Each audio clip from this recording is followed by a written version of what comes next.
Aujourd'hui, c'est jeudi, nous sommes le 15 décembre, bienvenue à vous.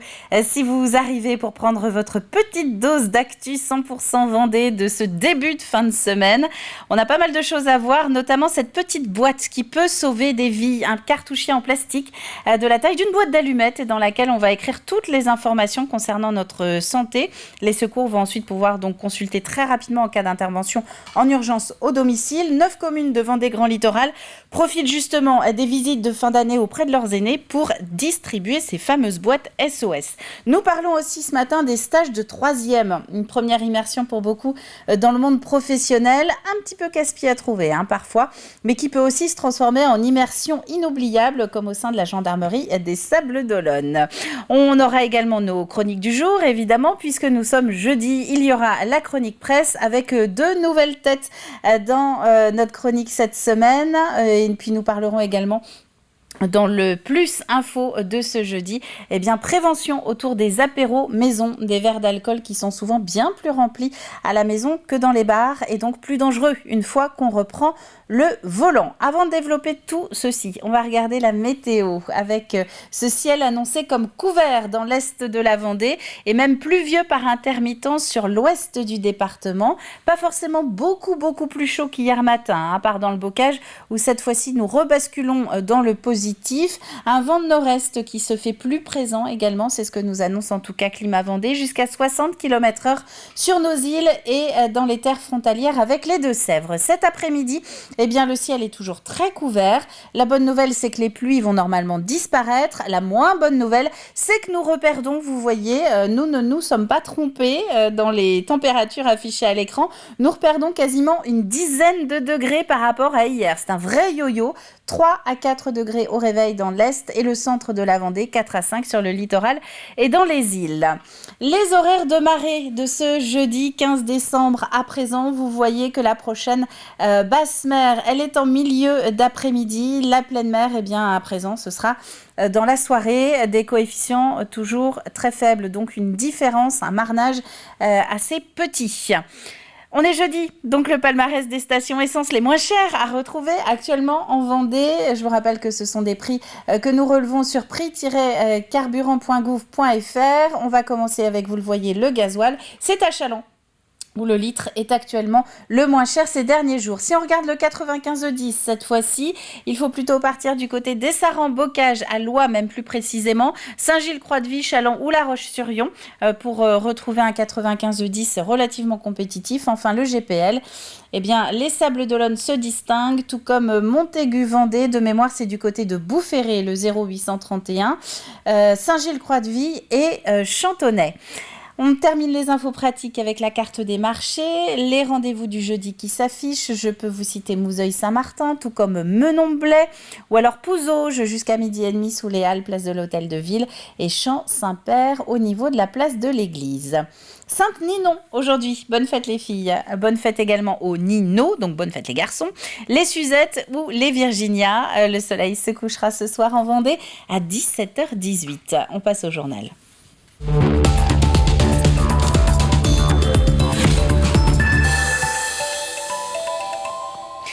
Coincé entre la bouteille de lait et le pot de confiture dans la porte du réfrigérateur, c'est un petit boîtier qui peut sauver votre vie.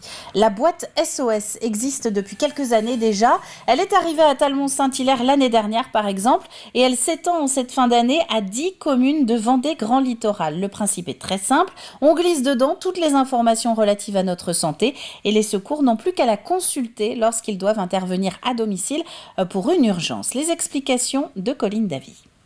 Et oui, on se retrouve aujourd'hui pour parler de cette petite boîte qui est une boîte SOS avec tous les renseignements utiles pour les premiers secours.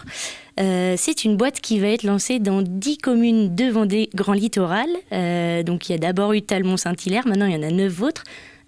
Pourquoi ces 9 autres communes rejoignent le mouvement, on va dire?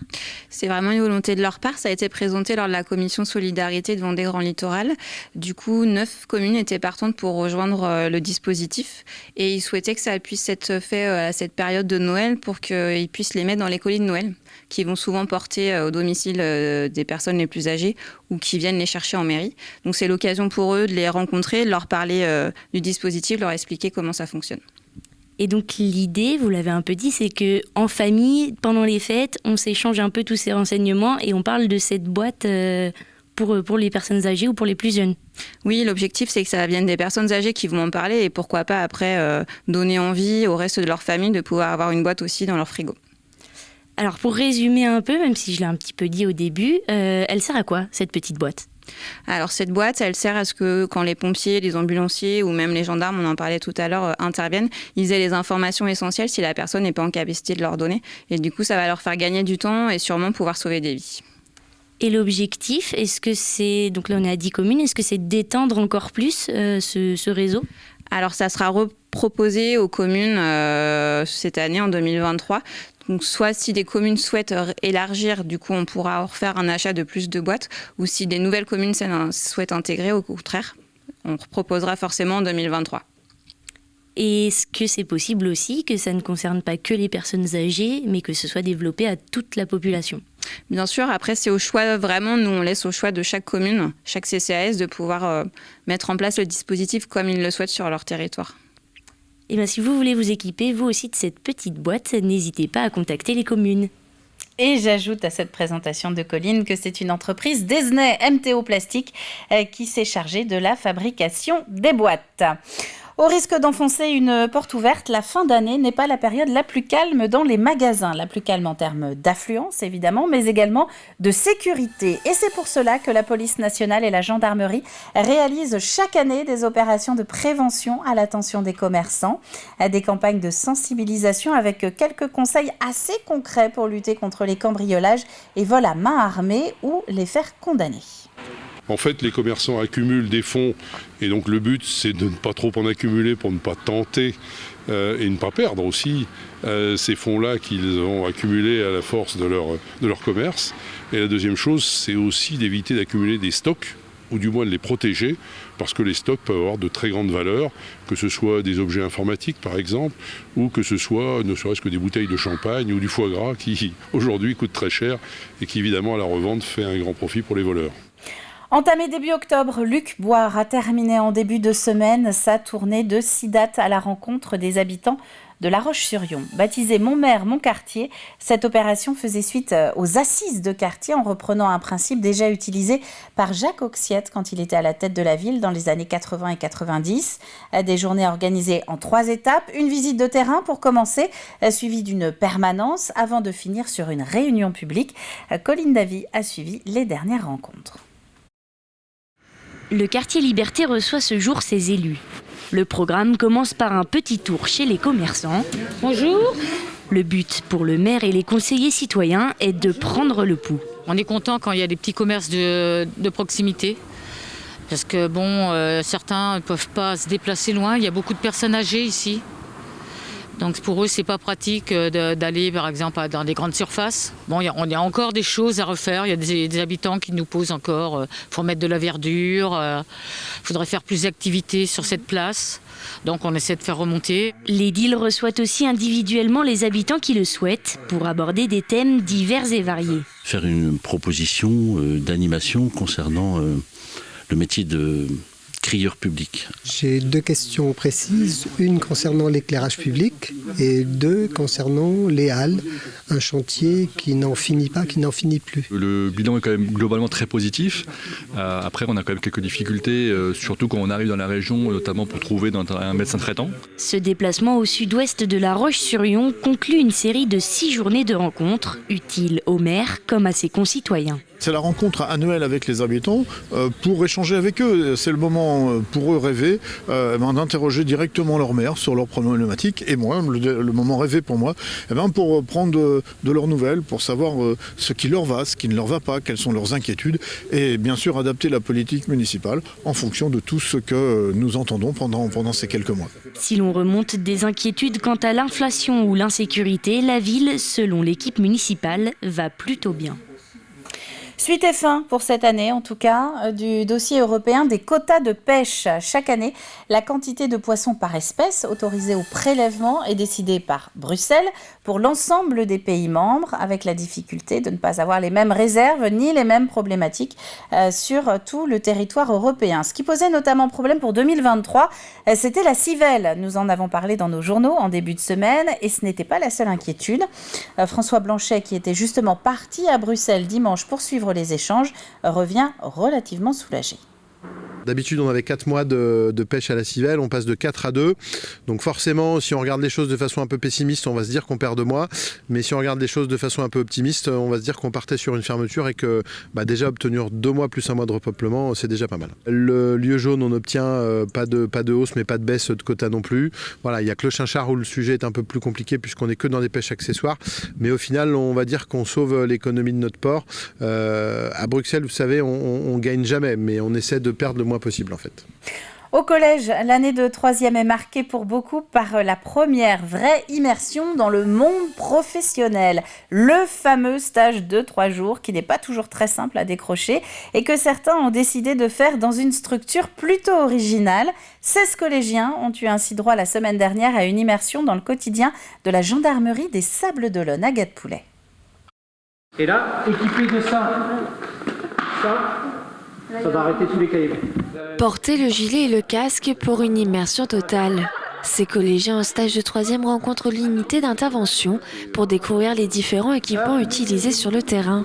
Ouais, c'était vraiment bien. Ça montrait un petit peu ce que ça faisait sur les gendarmes, dans la vie de tous les jours. On n'était pas sur les terrains, mais ça nous faisait rentrer un peu plus dans l'univers et c'était cool. Leur mission et leurs différentes armes et comment ils s'organisent et comment ils réfléchissent. Leur patriotisme, ils sont comme une famille et leur force pour sauver les gens, pour notre population, quoi. Pour certains, l'opportunité de faire un stage de 3 jours au sein de la gendarmerie est un rêve d'enfant. J'ai plein d'étoiles dans les yeux, surtout le premier jour quand je suis arrivée. C'est un peu ce que je veux faire plus tard. Quand je vais ressortir de ce stage, je serai encore plus sûre, parce que même depuis tout petit, j'ai ça dans la tête. Plus tard, j'aimerais bien être enquêteur police judiciaire. Et la gendarmerie, ça me plaît aussi. Et du coup, je me suis dit qu'il faut voir comment c'était la gendarmerie. Et là, j'en ai appris plus et c'est formidable.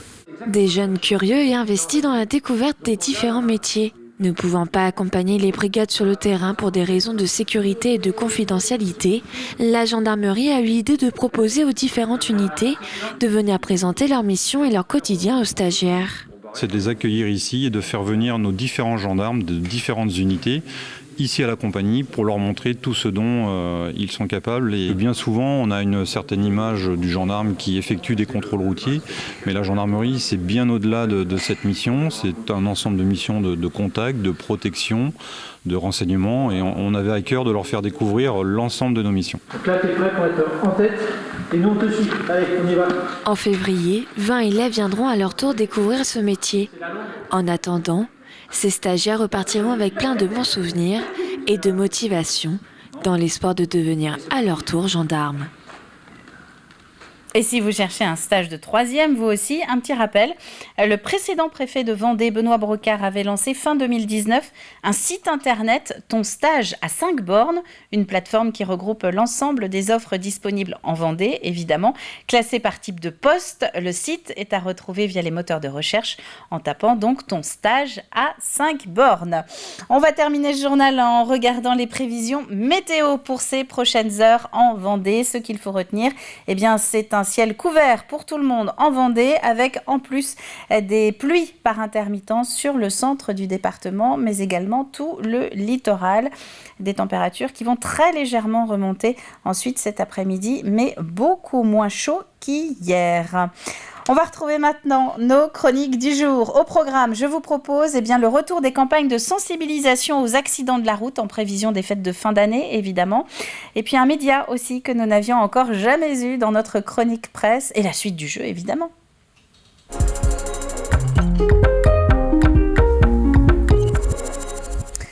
Alors, on a commencé à parler du sujet effectivement en début de semaine. La prévention routière enchaîne les ateliers de sensibilisation à l'approche des fêtes.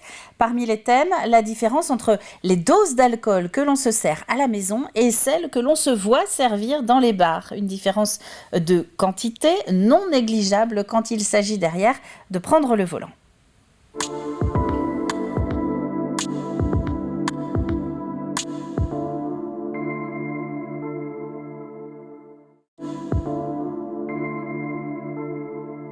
Je suis bénévole à la prévention routière. Et nous animons des stands comme aujourd'hui où il y a l'alcool. On parle de SAM surtout beaucoup pour les fêtes de fin d'année. Et on distribue des éthylos. On fait pratiquer les gens au niveau du tapis alcool avec des lunettes spécifiques. Et on fait ce qu'on appelle les doses barres. Alors c'est pas du tout les mêmes. La dose barre, c'est la dose qui est servie dans les cafés. Qui est réglementée, alors que la dose maison, chacun dose est même très fort, voire multiplié par 2 ou 3. Et à chaque fois qu'on fait le test, les gens sont surpris. Je ne pensais pas avoir mis tant, malheureusement il y en a beaucoup. Et beaucoup trop par rapport à ce qui devrait être servi. Je me doute que forcément, je me sers peut-être un peu plus que dans les bars, mais après, tant qu'on ne conduit pas après, c'est bon. Donc, en alcool, j'ai essayé le whisky, le Ricard et le champagne. Le plus, ce qui me surprend, c'est le résultat, c'est la dose du whisky, parce que c'est dans un gros verre. Et on a l'impression qu'on n'en met pas beaucoup dedans. Et arrivé là, on en met beaucoup, quoi. C'est impressionnant. Voilà, on a appris quelque chose de bien aujourd'hui.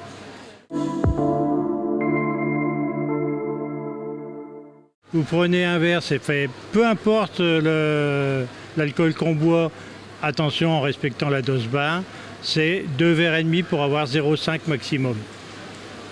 Pour un jeune permis probatoire, c'est moins d'un verre, ce qui autrement le 0,2 est dépassé tout de suite. Alors si vous ne savez pas si vous pouvez prendre le volant, vous prenez un éthylotest qu'on distribue gracieusement aujourd'hui et puis vous soufflez dedans. S'il vire, vous ne prenez pas le volant. L'autre atelier, ce sont un système de lunettes bien spécifique. Il y a les premières qui font jusqu'à 0,8 grammes. Ça veut dire que c'est pour avoir la sensation d'avoir bu de l'alcool. Alors, c'est complètement différent que quand on boit, que c'est progressif. Là, c'est instantané. On a la vue qui se déforme tout de suite. Donc, c'est beaucoup plus dur à voir. Et les deuxièmes lunettes qu'on a, donc lunettes de nuit, les autres, ça va jusqu'à 1,2 g. Ce qui est énorme. Il faut savoir que c'est 0 drogue et stupéfiant. Et si on mélange les deux, drogue et alcool, vous multipliez par 29 le risque d'avoir un accident mortel. Ça, il faut le savoir aussi.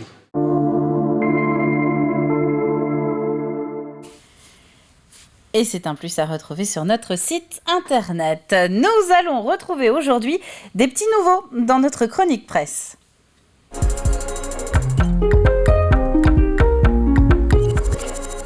Alors, je vous rappelle le principe de la chronique. Une petite visio avec un consoeur ou une consoeur plutôt, ou un confrère pour donner un coup de projecteur sur son média, ou un reportage donc qu'il vient de sortir et qui traite de la Vendée. Aujourd'hui, c'est donc un petit nouveau qui rejoint la bande. Enfin, petit nouveau en tout cas dans notre équipe. Demain Vendée existe depuis 5 ans maintenant dans le département et son 16e numéro papier sort mercredi prochain. C'était le moment d'en savoir un petit peu plus sur ce journal des initiatives positives. Alors pour le choix des sujets, en fait, ça suit notre exploration qu'on mène depuis 5 ans, notre exploration des évolutions humaines et sociétales sur le territoire de la Vendée. Donc effectivement, on a connaissance par soit des rédacteurs bénévoles, soit par nos propres recherches d'initiatives, de porteurs de projets, d'acteurs du territoire qui nous semblent inspirants. Et donc tout simplement, on part à leur rencontre de manière à les interviewer, à ce qu'ils nous racontent leurs initiatives, leur parcours de vie. On s'intéresse aussi à cette notion de sens qu'il y a derrière les initiatives, qui nous racontent leur quête de sens aussi dans cette période. Donc ce sont des rencontres humaines qui nous permettent de façonner ensuite soit des articles, des podcasts ou des vidéos. Il y a une nouveauté dans le prochain numéro parce qu'on va consacrer un dossier à l'alimentation, donc un dossier de 4 pages. C'est quelque chose qu'on n'avait jamais fait jusqu'ici et ça va nous permettre d'explorer un sujet un petit peu plus en profondeur avec quatre thématiques. L'accès à la terre, la promotion de la vente directe. On a aussi un sujet qui est consacré aux forêts comestibles, un projet de plantation de forêts comestibles. Et enfin, on s'est attaqué enfin à la restauration collective avec le collège Florentin Rioux à Moutier-les-Mouflets, qui a des initiatives un chef en fait qui va mettre en valeur des produits locaux, etc. Donc ça, c'est un peu notre grande nouveauté pour le numéro 16. On part parfois, on ne se limite pas aux frontières administratives de la Vendée. On dit que c'est le territoire de la Vendée. Certains parlent de Grande Vendée. Clin d'œil à Jean-Michel Mousset. Et en fait, on a pu partir un petit peu à la frontière au niveau du Longeron. Il y a un collège libre qui expérimente de nouvelles approches éducatives en Deux-Sèvres. Dans le prochain numéro papier, Léopoldine, dans notre équipe est partie à la rencontre d'une femme qui propose de l'équithérapie et qui apprend à des femmes à mieux se connaître, à prendre soin d'elles, à s'aimer. Et donc ça se passe en Deux-Sèvres. Donc effectivement, le fil conducteur, c'est les rencontres humaines, le lien qu'on va faire comme ça avec ces personnes-là et on ne va pas s'arrêter effectivement aux frontières administratives. Et Demain Vendée est disponible soit sur abonnement, soit dans les kiosques avec une 50aine de points de vente dans le département. La carte des dépositaires est justement disponible sur demain-vendée.fr. On ouvre le programme télé maintenant.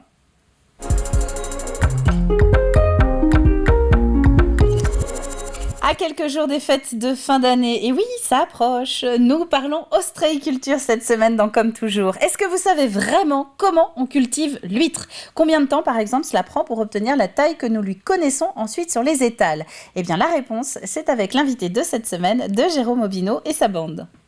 Oui, c'est une histoire de famille. C'est une histoire qui a commencé en complément d'activité chez nous, l'ostréiculture, parce que mes parents étaient poissonniers. D'accord. Ont toujours eu un peu présence d'huîtres dans l'entreprise. Ils ont eu des huîtres portugaises à partir des années 60 à venir jusqu'à fin des années 70, quand il y a eu l'épizootie qui a décimé cette espèce. Et après, ils sont tournés vers les huîtres que nous avons maintenant, qui est l'huître japonaise, qui est rentrée en essaim dans les années fin des années 60, début des années 70. Et nous avons une spécificité dans l'entreprise. Alors vous êtes basé à Noirmoutier. À Noirmoutier, voilà. Ouais. Et on est encore avec ce qu'on appelle le captage naturel, donc des huîtres qui naissent en mer, qui vont être collectées sur des tubes. D'accord. Ou autre sorte de collecteurs. On a 2 collecteurs. Voilà, qu'on va poser sur les côtes charentaises à Fouras.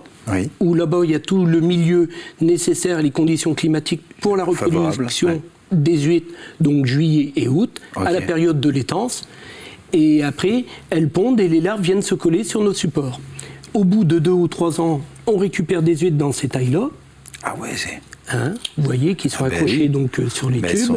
Il va falloir les défaire. Après... Les filles à la cabane et même moi, on va tout défaire une par une. Avec cet outil-là ? Oui, avec cet outil. Remettre en poche et attendre qu'elles poussent sur 1 an, 2 ans, 3 ans, voire des fois un petit peu plus. Et après, à cette période de l'année, on va commencer à les remonter pour les mettre dans l'éclair, de façon à les avoir triées, calibrées, affinées pour une certaine partie, mises en clair pour engraisser, pour verdir, pour les fêtes de fin d'année. D'accord. Et quand vous parlez de captage naturel, ça veut dire qu'il y a des captages qui ne sont pas naturels. Alors, à savoir que toutes les huîtres se captent au moins une fois dans leur existence, que ce soit sur des collecteurs ou sur de la micro-brisure dans les écloseries. Et vous allez pouvoir retrouver Raymond Cadem dès samedi matin sur l'antenne de TV Vendée pour tout savoir de l'huître en Vendée. Avec donc ce nouvel épisode de Comme Toujours. En ce qui nous concerne, nous passons au jeu de la matinale.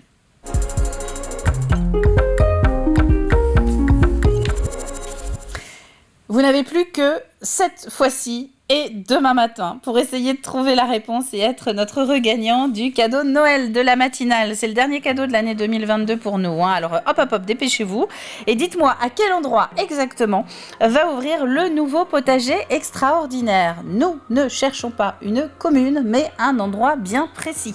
À quel endroit exactement va ouvrir le nouveau potager extraordinaire? Indice du jour, c'est un ex-centre régional de la biodiversité. Vous pouvez retrouver les 3 précédents indices sur notre site internet ainsi que sur la page Facebook de TV Vendée. Et vous serez donc peut-être ainsi notre regagnant tiré au sort demain après-midi qui remportera ce coffret de Noël qui est offert par la Savonnerie des Collines, une entreprise des épaisses. Très joli coffret, voilà, dont nous avons la photo et qui n'attend plus que vous, figurez-vous. Voilà, on y retrouve du savon, du shampoing solide, c'est le moment d'essayer si vous n'avez pas encore testé, ou encore du gel douche. C'est la fin de cette matinale. Merci à vous d'avoir été encore au rendez-vous. On a encore demain pour bien passer à nouveau 2 heures d'actu en direct et ensemble sur TV Vendée. D'ici là, passez un très très bon jeudi et à demain.